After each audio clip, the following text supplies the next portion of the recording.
Emma's heels clicked frantically against the marble floor of the Whitmore Hotel as she rushed through the grand lobby. Her best friend's wedding had started 20 minutes ago, and here she was, breathless and disheveled. Thanks to a broken-down taxi on Fifth Avenue, the elevator was out of service. Of course it was. Grabbing the skirt of her pale blue dress, Emma darted toward the staircase. Her curls bounced wildly as she climbed, whispering apologies to herself with each hurried step.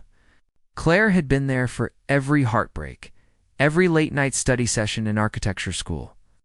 Emma wouldn't miss her wedding, not for anything. Halfway up the final flight of stairs, she rounded the corner too quickly and collided directly into what felt like a wall of expensive fabric. Strong hands caught her waist as she stumbled backward, her heel catching the edge of a step. "I'm so sorry," she blurted, looking up into the most intense blue eyes she'd ever seen. The man was tall, impeccably dressed, with dark hair and a jawline that could have been carved from stone. He looked like someone who had never been late for anything in his life. "You okay?" His voice was low, smooth, with a hint of curiosity rather than the annoyance she expected. Emma nodded quickly. "Yes, thank you.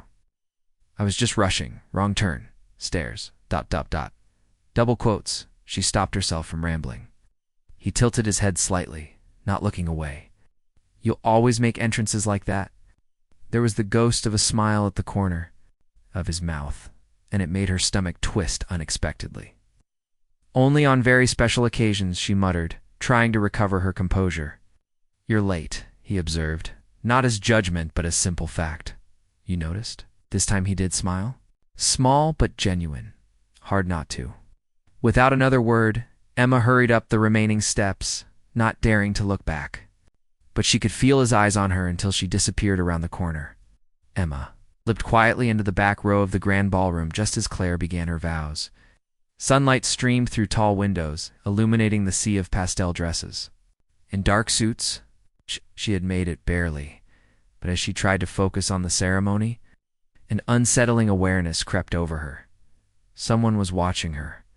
She glanced around subtly until her eyes found him. The man from the stairwell sat in the front row beside the groom, his tailored black suit fitting him perfectly. His gaze was fixed on her, calm and deliberate. As if he was studying something fascinating, Emma turned forward quickly, her cheeks heating. She leaned toward the woman beside her. "Do you know who that is sitting next to the groom?" she whispered. The woman raised an eyebrow.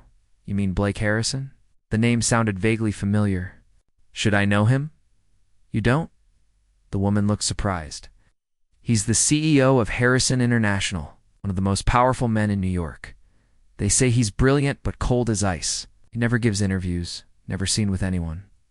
Blake Harrison. Of course she'd heard the name from business news.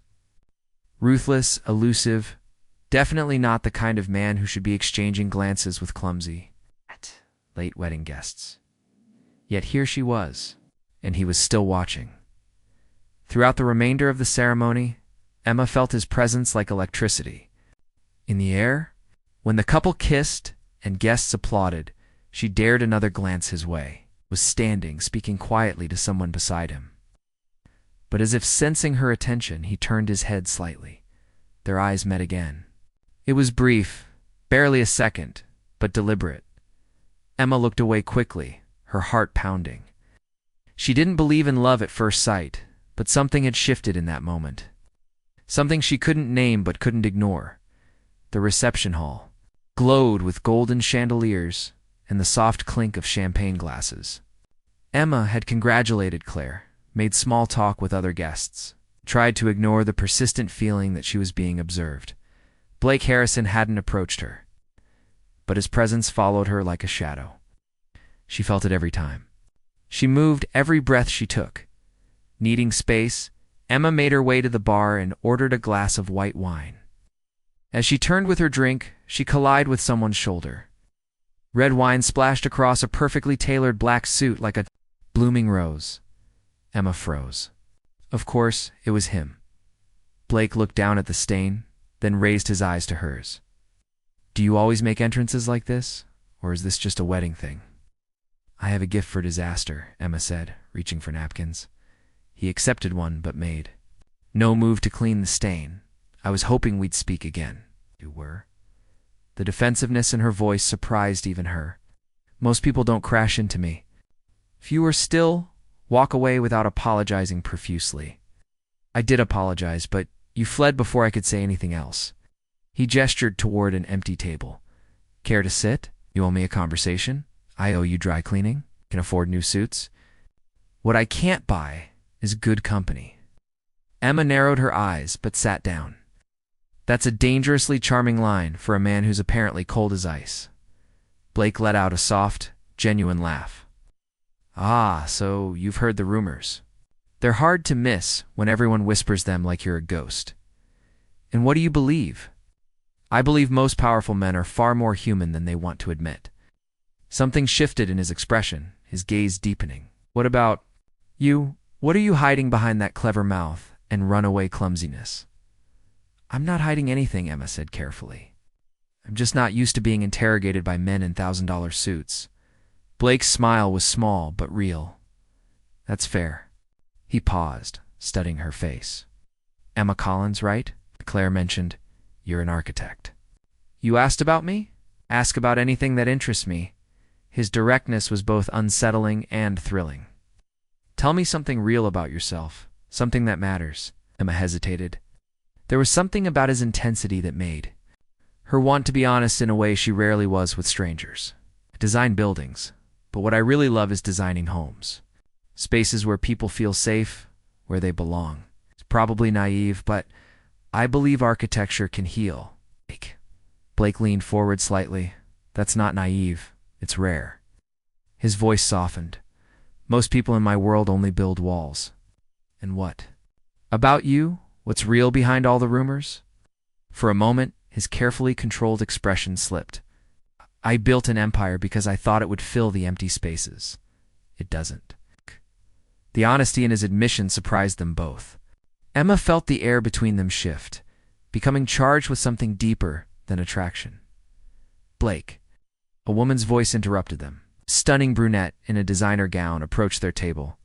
I've been looking for you everywhere. Blake's expression immediately closed off, returning to the distant mask Emma had seen during the ceremony. Victoria, I didn't know you were coming. I flew in from London this morning. We need to discuss the merger. Victoria's eyes flicked dismissively over Emma, privately. Emma started to stand. I should go find Claire anyway. Stay. The voice was quiet but firm. He looked at Victoria. Can discuss business tomorrow? Victoria's smile was cold. How unlike you to let personal matters interfere with work. She walked away with measured steps. Emma watched the exchange with growing understanding. Ex-fiancé, ex-something. Blake's jaw tightened. Victoria believes she owns pieces of my life. She's wrong. And yet she flew from London to see you. Blake met her eyes directly. Some people confuse possession with love. They're nothing alike. The reception was winding down, guests beginning to drift toward the exits. Emma and Blake had talked for hours, their conversation flowing from architecture to travel to books. Each revelation drawing them deeper into something neither had expected to find. I should go, Emma said reluctantly as the last dance ended. Early morning tomorrow. Blake stood with her. Walk with me to the lobby. They descended the same staircase where they'd first met, this time side by side, their steps unhurried. Have a confession, Blake said as they reached the marble floor. I've been to dozens of weddings. I've never stayed past the cake cutting. And tonight? Tonight I forgot to leave. Emma felt her heart quicken. Blake, I need to know something. What happens tomorrow? Do you go back to being the ghost of Manhattan, and I go back to my little architecture firm, and we pretend this was just a lovely evening? He stopped walking and turned to face her fully.